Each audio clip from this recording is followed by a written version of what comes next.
Namaskar. I am Chetan Venugopal, Chartered Accountant based in Bangalore. As a professional, I have co-founded a company called Pyrian Services Private Limited with my partner, Shri C.A. Gurunath Kanattur. We both started this company in 2002, end of 2002, December, January, early 2003. As a company, we are focused in providing finance and accounting services on an outsourced model. We are into business consulting, business process engineering, and HR services. I am presently a co-opted member of Young Members Empowerment Committee of ICAI. Our chairman, Shri Praful Premsukh, wanted me to actually share my experiences having started a company like this and how we have been able to manage and scale this company. Today as a company, we have scaled to almost 500 plus finance professionals, more than 35-40 chartered accountants, and they're all working in India as well as in overseas locations. I would like to take this opportunity to thank our President of ICAI, Shri C.A.K. Raghu, and our Chairman of Young Members Empowerment Committee, Shri Praful, for giving me this opportunity to share my experiences with all of you and as to how we have built this company, as well as give some insights into some of the opportunities that are available for chartered accountants who can actually start a company like this and scale it to greater heights. Gurunath and I started Pyrian in 2002, but as partners we have been associated since 1992. We started our careers together, having qualified in 1992. We set up Chetan and Gurunath Chartered Accountants in practice for about 7 years. And in 99, both of us kind of decided to get into industry, get a feel of industry. And in Bangalore then was a big thing for IT, and I joined an IT services company as Vice President Finance and Administration, and Gurunath joined a leading multinational company heading their shared service. So we were in industry for about 4 years. So before starting Pyrian, we both come with a practice experience as well as industry experience. And today when we reflect and think about it, I think both were very, very good thing that happened to us, to have been able to build Pyrian and to grow Pyrian. We really thank for both the experience that we have been able to get before we started Pyrian. When I worked in the industry, one of the things that I must confess is that the opportunity to work with professionals from an engineering background or a management background gave me a lot of insights into how to build and grow a business. I think that has also helped me in good stead when we started Pyrian. In 2002, when Gurunath and I met again and said, why don't we do something on our own, the entrepreneur bug kind of bit us again, but we really didn't know what to do. At that point in time, we deliberated a bit on what to do, and then we met quite a few of our friends, well-wishers, and checked with them as to what is the opportunity that we should explore and look at as entrepreneurs. One of our common friend actually suggested that we get into finance and accounting. I think that made a lot of sense for us because at that point in time, not many firms or companies were into finance and accounting outsourcing. So we decided to get together, get into finance and accounting, and start our journey in this company. And when we started, we never really thought, to be honest, that we will grow to a 500 plus company and have offices in almost major cities of India or in other parts of the country. Definitely not. What we wanted to do is have a career option, just build and grow along the way. But I think there were a good few things that we did which probably helped us to scale the way we have done. And if I recollect that, and if you recall, and what are the things that we actually did, which I think was right, is to have a good team, good management team. To begin with, promoters. You should have partners or promoters who are like-minded, who actually think long-term and want to build company over a period of time and not for a short-term ventures. So I think that was very important. I think Gurunath and I complemented each other with our skill sets. I think that helped us to kind of manage this company. And then not only promoters, what is also important is to get a second line of team. So management team and the second line of team will help you to give a scale to grow. That was very important. I think having a decent infrastructure, because today most clients would like to see a good office of the service provider or chartered accountants firms. Gone are the days when I did my articles, which was a decent office. But I've seen a number of CA firms, they were not very conscious about the place that they used to work, because for them quality of work was all about. Definitely yes, but I think today things have changed, the profile of clients have changed, the expectations from them are very different. Also the expectations of the employees are different. They want to work in a good atmosphere, they want to work in a good environment. So I think we should have, besides a good team, good office space, very easily accessible to the people, well organized, and those are the things that you should look at. Thirdly is about process and technology, because if you have to scale as a company, you have to have well-defined processes, you need to have a lot of technology essentially to enable you to be more productive and efficient in your services and to provide good quality services. I think these are some of the important things that I think are essential. And to grow, you also need to have a decent sales and marketing strategy in place where you're able to brand yourself and market your services to your potential customers. And if you do these things right, then there's a good chance that you will scale up and grow as a company. What I also want to share with you is some of the opportunities that are available for chartered accountants to look at in the BPO KPO space. And these are essentially targeted towards corporates. I'm not going to talk about individuals or non-corporate associates. The services that I want to talk about is essentially what you can focus for corporate customers. And I'm going to start this presentation. I'd now like to give a quick insight into some of the opportunities that are available for chartered accountants to be working with corporates. I have kind of categorized that into three categories: globalization of economies, traditional practice, and emerging opportunities. Globalization of economies has resulted in about 4 areas of service that I could think of. One is international taxation, inbound and outbound investments, business valuation, and cross-border mergers and acquisition. When you talk about international taxation, transfer pricing and double taxation avoidance agreements are great opportunities. Chartered accountants, if they're able to build deep knowledge and understanding on these 2 areas, I think they can play an extremely important role as in an advisory capacity, help preparation of transfer pricing reports, and also go to the authorities and represent the clients whenever there is a need for presenting the transfer pricing reports to the authorities and justify the arm's length principles. That's about international taxation. Inbound and outbound investments you can look at as an advisory capacity. Today, India, with a lot more stability coming in its political scenario, and as well as the confidence that is coming back into the Indian economic scenario, I think there is going to be a lot more activities in terms of inbound investments. And similarly, a lot of Indian corporates, once they feel more confident, there will be a lot more outbound investments opportunities coming in way. So chartered accountants can actually position themselves as advisors to these corporates, help these companies, inbound companies, with their setup activities, advise them on various FEMA regulations. Similarly, any outbound investments, you could be advising your clients on what are the right things to do. You could help them in debt restructuring, financial options. You can help companies in setting up SEZs. So these are some of the opportunities that I see in inbound and outbound investments. Business valuation is another great opportunity that you can look at.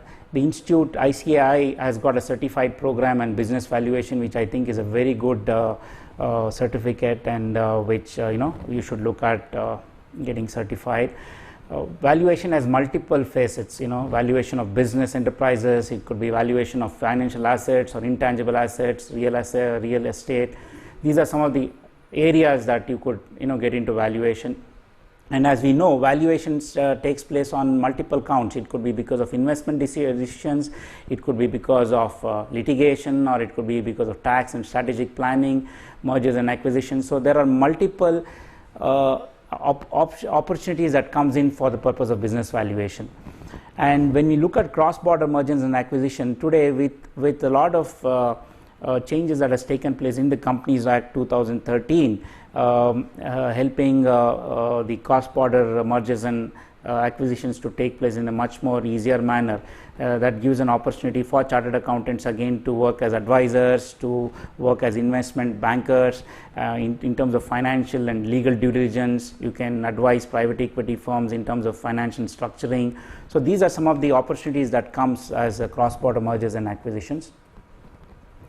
Outsourcing, this is an area that me and my company has focused over the last 11 years, so I have a little bit more strong insights into this knowledge process outsourcing, because I for one don't believe finance and accounting can actually be classified as a BPO, because there's a lot of knowledge that goes into delivering the service to the customer. So essentially there's a part of BPO, but there's a lot of KPO that goes into finance and accounting outsourcing.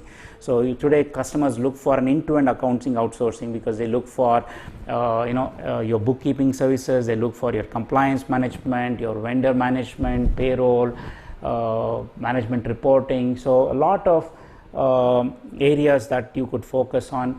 The clients generally, they want to focus on their core activities and want a good service provider to manage all of that needs to be done along the finance and accounting domain. Besides finance and accounting, I also see opportunities in the area of market analysis, equity research, financial modeling, and business process reengineering. These are some of the other areas of opportunities as chartered accountants we can look for. And another area that you can also look at is shared CFO services. Today there are many number of small and medium-sized enterprises. They are struggling to get their finances in place. They have a lot of passion and desire to build businesses, but unfortunately they are unable to afford quality people, quality professionals to help them to manage their finances. So if you want to look at shared service CFOs, if you can build certain expertise in those areas, that can be a great opportunity, because you need to help small to medium sized companies to build financial discipline, prepare them for future investment that would come into their company, and ensure that in future, whenever there is a due diligence that happens from an investor, they're able to pass those tests with flying colors. I think there's a great opportunity to help management teams to manage their finances better. Some of the emerging opportunities that I can look at is corporate governance is one area, strategy mapping and balance scorecard is another, and process engineering is one of them. Under corporate governance, it talks about designing code of conduct, governance, risk management, internal control framework. These are some of the things that corporate governance as an option that you can look at. Next is strategy mapping. Under strategy mapping, you can look at provides a framework that not only provides performance measurement, it also helps planners to identify what should be done and measure. It's a management system. Basically, it's a management system that will enable organizations to clarify their vision and strategy and to translate them into action. Dr. Kaplan and Dr. Norton have actually developed a balanced scorecard on 4 perspectives: financial, customer, internal business process, and learning and growth. Financial, to succeed financially, how should we appear to our shareholders? Customer, to achieve our vision, how should we appear to our customers? Internal business process, to satisfy our shareholders and customer, what business processes must we excel at? Learning and growth, to achieve our vision, how will we sustain our ability to change and improve? So this is a brief about strategy mapping and balanced scorecard. If you wish to more about it, I will recommend that you read the book by Professor Robert Kaplan and Dr. David Norton. It's a very nice book, very well written and easy to understand. The next area that one could focus is business process engineering. I think that is gaining a lot of momentum nowadays, especially in a scenario where small companies are scaling up to become medium-sized companies, and medium-sized companies are scaling up to become large companies. You have an opportunity where clients would like to look at the way their current processes are functioning from an efficiency standpoint, from a productivity standpoint. So it gives an opportunity where you are able to help companies to identify the risk, the controls that are existing in the current process, and help them by identifying these risks and suggesting controls, mitigating controls to address these risks that you see when you carry out a process engineering exercise. So what do we mean by process reengineering? Reengineering is a fundamental rethinking and redesign of a business process to achieve a dramatic and rapid improvements in critical and contemporary measures of performance, such as cost, quality, service, and speed. So when you do a process engineering, the client is looking at optimizing his cost because of that effort. He wants to ensure that the quality of his work or the process is improved significantly, is able to provide better service to the stakeholders, and the speed in which they are delivered. So these are the things that is the objective of when somebody carries out a process engineering. And one should know that when you do a process engineering, it's not about automation, it's not about downsizing, it's not about outsourcing. And as I had explained earlier, it's about optimizing your cost, improving the quality of your service, speed, productivity, it's all of that. How do we do that? What is the cycle of a process engineering? First and foremost, you identify what are the process that needs to be re-engineered.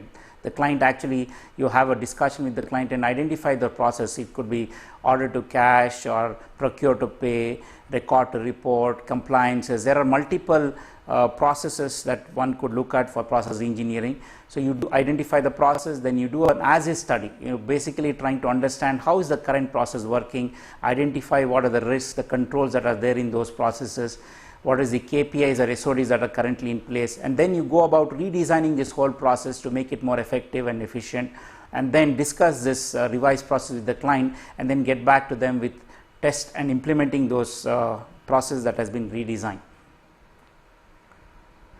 Now, when we are talking about process engineering and process quality, I'm sure these are some of the things that you are already aware of. These are the popular frameworks. One is Six Sigma, which was invented by Motorola in 1986. You're talking about Kaizen, which is very popular with the Japanese companies. It's about eliminating waste in your processes. They want to ensure that you are absolutely lean and mean when you perform your job. There's a lean process management as well. Which is again elimination of waste in the process. The next area that I would like to focus is financial transactions reporting. Basically, we have three things here: XBRL, IFRS, and forensic accounting, and all of this I'm sure you're all familiar with.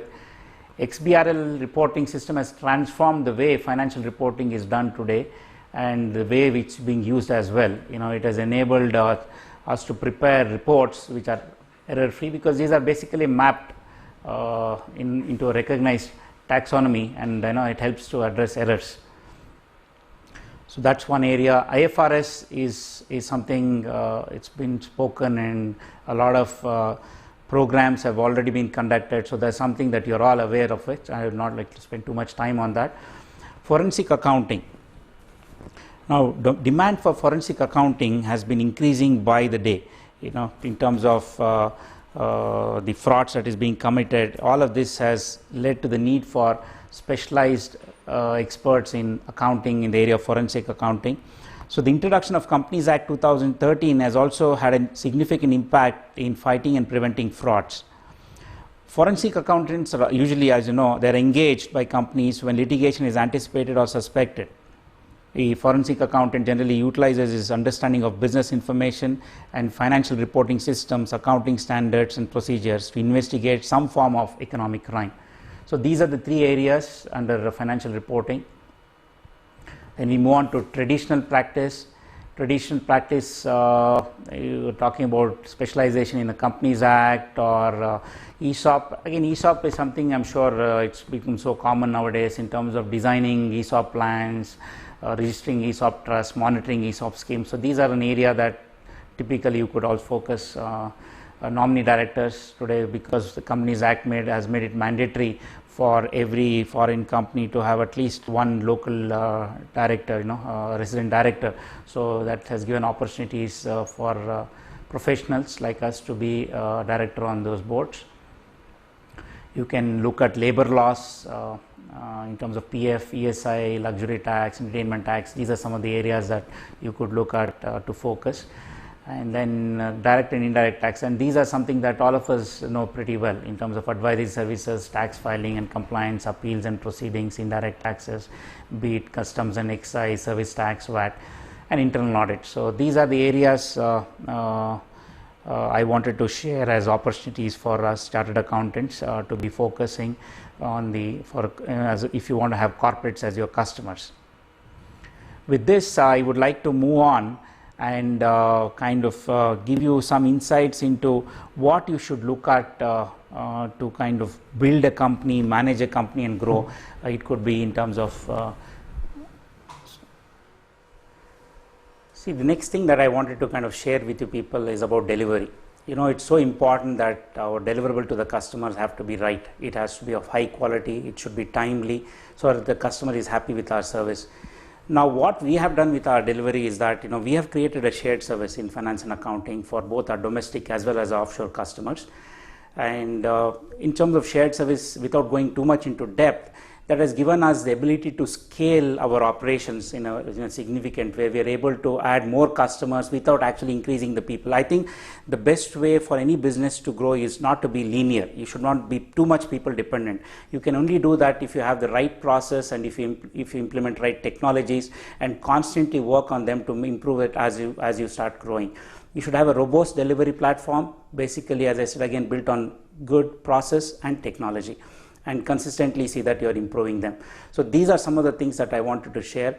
Next, I want to show or share with you aspects of client management, and as well as how do we market our services and brand our services, and how we have been doing the same thing.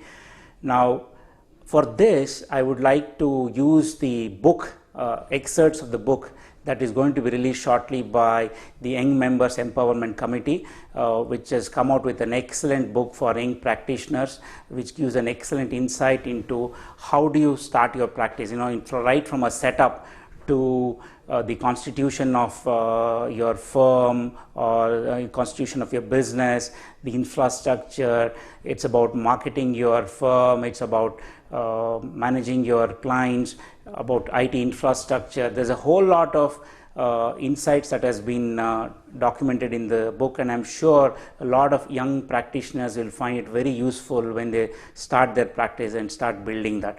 And next, I want to use that. I'd like to give you some insights into this document or the book that has been prepared by Young Members Empowerment Committee. From there, I will also focus a little bit more on client relationship and sales and marketing from that book. Now, this is the book that is going to be released by Young Members Empowerment Committee very soon. A book which is titled A Carve a Career Limited Only by Your Dreams, The Essential Roadmap for Young Practitioners. This book, under the chairmanship of Shri C.A. Praful, a team of 6 chartered accountants including me, we have worked on this book to provide young chartered accountants with an insight about what are the things that they need to do to get a business started or profession started, and what are the areas that they need to focus when they start building their profession. Now, broadly, the contents are setup of a practice, adapting to a changing world, there are pointers to specialization, what are the importance of a good infrastructure, about marketing and branding yourself or your firm, client relationship, talks about staffing in HR management, revenue management, workflow management, document management system, audit techniques and tools, audit programs, and some best practices. Now, I'm sure when you see all of these areas, each one of them are very critical when you're running your profession, and this book gives you a lot of good pointers and ideas on how to manage with each one of them. What I'm going to do here is I'm just going to focus on 2 aspects, which is basically about client relationship and branding and marketing. These are the areas that I just like to highlight in my talk or presentation, and the rest of it is all available in the book. A brief talk about client relationship. One may have the best of teams, the best of infrastructure, technology, process, et al., but none of them would be of any relevance if we do not know how to manage our relationship with our customers. Today, clients' expectations are very high. They expect specialized services from their chartered accountants and service providers. They want all of this at a very competitive price. They expect you to provide value to their business, which means that you should have a good understanding of not only their business, but as well as the industry in which they are working. I think one of the very important aspects about a client relationship is communication with customers. You should have a very open and transparent communication channels with your customers and keep them informed. Even if things have not happened as per the expectations delivered, it's very important that you openly discuss that with the client, and that is much more appreciated than a situation where you're trying to cover up something for your customers. I think those are very important aspects. One of the important things again is about understanding what the requirements are. It's been our experience also, to be honest, as well as we've seen around, that a lot of times things do get done without understanding what the client's expectations or requirements were. And then when the time has come to deliver, there's a clear unhappiness on both sides, one having spent the time, the other side, on the client side, why have these guys not understood what is expected to do. So I think it's very important when we commence anything to be doubly sure what the client would want from you, and you know what is expected from the client.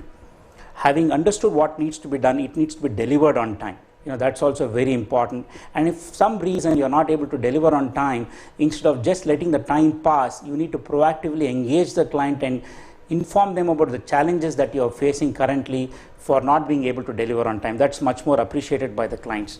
And one has to be very proactive with your relationship with your customers. The other thing I'm sure the clients are looking for is the scalability of the CA firm or the service provider, because today there are so many regulations and compliances that the client has to adhere to, and it is difficult for him to move from one CA firm to another seeking for services in those areas. So what he is ideally looking for is in a CA firm which is able to provide all the relevant services for him as a one-point contact, as a one-stop solution is what they're looking at. So we have to demonstrate to the client our ability to scale up based on their requirements. Today the clients are expecting constant updates on amendments to their various legislations, those things that are affecting their business or industry. So you need to be able to provide that. What it means, sum and substance, is managing today's client's relationship is an extremely challenging job, and one has to be consciously and proactively working on that. I don't think it's good to take client's relationships for granted. What it also means is that our teams have to be trained not only on technical areas but as well as on soft skills, and in dealing with customers, situations, communication with them, presentations. I think all of that is very important in today's professional work. Next, I wanted to share some insights into branding and marketing, generally what we have been doing in the last few years. In today's highly competitive professional environment, it is important for your firm to be visible to the prospective customers, to the prospective employees, to your own customers and employees, because that gives them a sense of pride, of being associated with a known brand.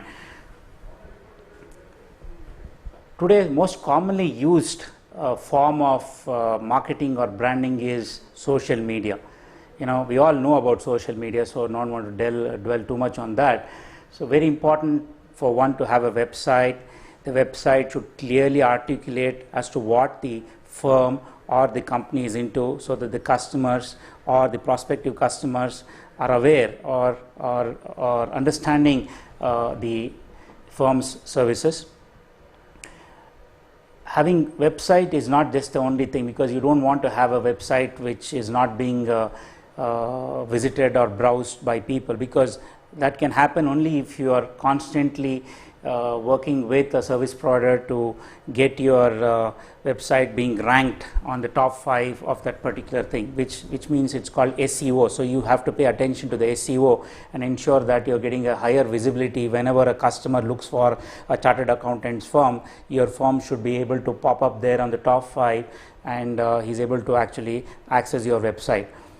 It's also good to keep looking at redesigning your website once in a few, I would say a year at least, so that new contents can come into the website, new information can come in there, and the customers would be able to understand what you have grown as a firm.